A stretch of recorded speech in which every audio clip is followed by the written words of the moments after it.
नमस्कार दोस्तों, Aditya educational class में आपका स्वागत है। आज यहाँ पर आप लोगों को बीएड डीएलएड से संबंधित पाठ्य योजना बनाना बताया जाएगा कि कैसे पाठ्य योजना बनाया जाता है। जो भी छात्र या छात्राध्यापिका बीएड या डीएलएड कर रहे हैं उनको पाठ्य योजना बनाने में आसानी होगी, यहाँ से बना सकते हैं।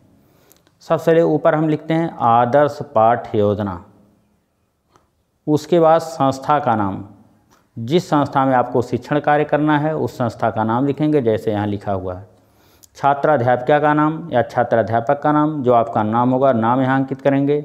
दिनांक, जिस दिन ये पाठ्य योजना पढ़ाना है उस दिन का दिनांक लिखेंगे। कक्षा 8, ये प्रकरण कक्षा 8 का, इसलिए कक्षा 8 लिखा गया। वर्ग ए, विषय हिंदी, चक्र दूसरा और 36वां। यहाँ प्रकरण हमारा ध्वनि। उसके बाद सामान्य उद्देश्य लिखते हैं। सामान्य उद्देश्य, पहला सामान्य उद्देश्य विद्यार्थियों में हिंदी विषय के प्रति रुचि उत्पन्न करना। दूसरा, विद्यार्थियों को शुद्ध उच्चारण, उचित आरोह के साथ मौखिक अर्थ ग्रहण करने के योग्य बनाना। तीसरा, विद्यार्थियों में रसानुभूति देकर सौंदर्य बोध की क्षमता उत्पन्न करना।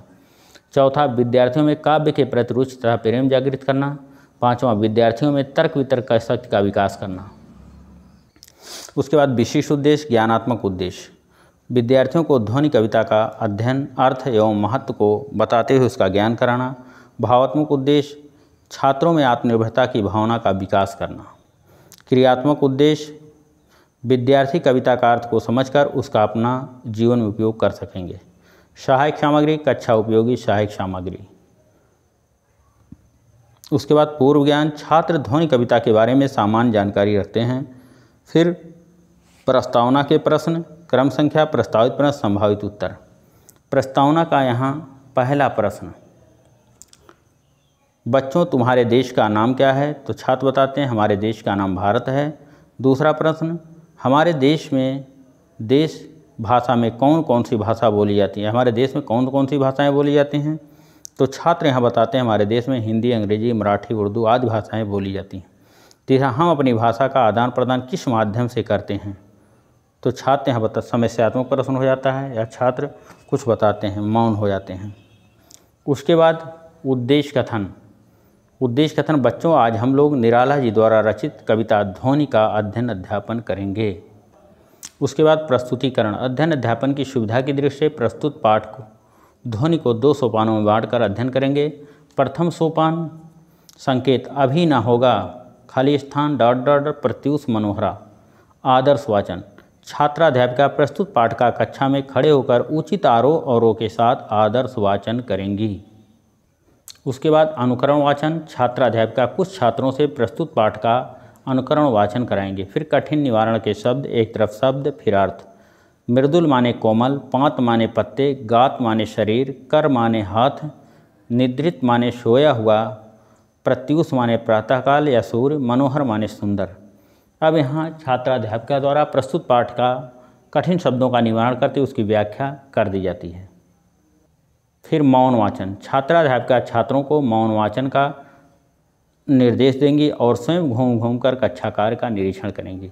मतलब छात्राध्यापिका कहेंगे आप लोग अब शांतपूर्वक पढ़िए, मतलब पढ़ाने के बाद शांतपूर्वक पढ़े और स्वयं उनका निरीक्षण करेंगी, कौन से छात्र पढ़ रहे हैं कौन से नहीं, उनको पुनः निर्देश देंगी।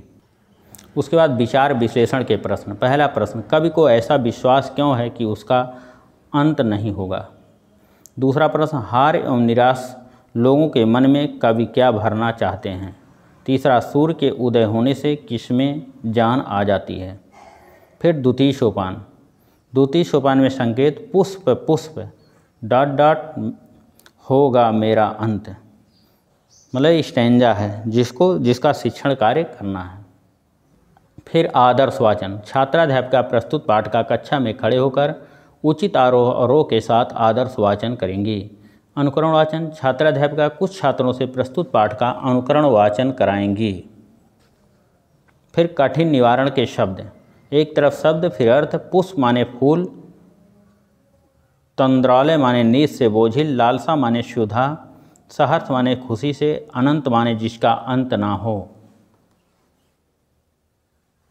मतलब यहाँ छात्राध्यापिका द्वारा छात्रों को जो स्टैंजा है, जो टॉपिक उसको पढ़ा दिया गया, कठिन शब्दों का निवारण कर उसकी व्याख्या कर दी गई। उसके बाद मौन वाचन। मौन वाचन छात्राध्यापक छात्रों को मौन वाचन का निर्देश देंगे और स्वयं घूम घूम कर कक्षा कार्य का निरीक्षण करेंगे कि आप लोग शांतिपूर्वक इसको पढ़िए।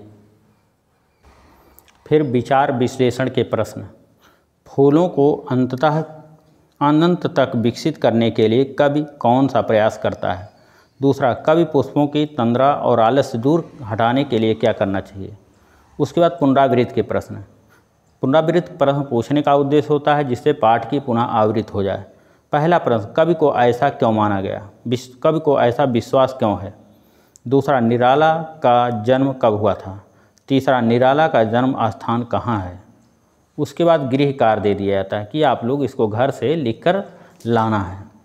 गृह कार्य, निराला जी का पूरा नाम क्या है? दूसरा, कवि पुष्पों की तंद्रा और आलस हटाने के लिए क्या करना चाहता है? तीसरा, परमिल किसकी रचना है? उसके बाद आलोचना या सुझाव। जब छात्राध्यापक शिक्षण कार्य करते हैं तो पर्यवेक्षक उसकी आलोचना करते हैं और ये आलोचना जो होती है पॉजिटिव नेगेटिव दोनों प्रकार की होती है कि आपके शिक्षण कार्य में क्या कमियां हैं, क्या अच्छाइयां हैं, वो कमेंट के रूप में यहाँ लिख दिए जाते हैं जिससे छात्राध्यापक उसको देख करके भविष्य में अपने शिक्षण कार्य में सुधार ला सकें। उसके बाद पाठ्य योजना समाप्त हो जाए। Thank you class. दोस्तों, ये वीडियो आपको अच्छा लगे तो इसको लाइक कीजिएगा, सब्सक्राइब कीजिएगा, अपने दोस्तों में शेयर अवश्य कीजिएगा। धन्यवाद।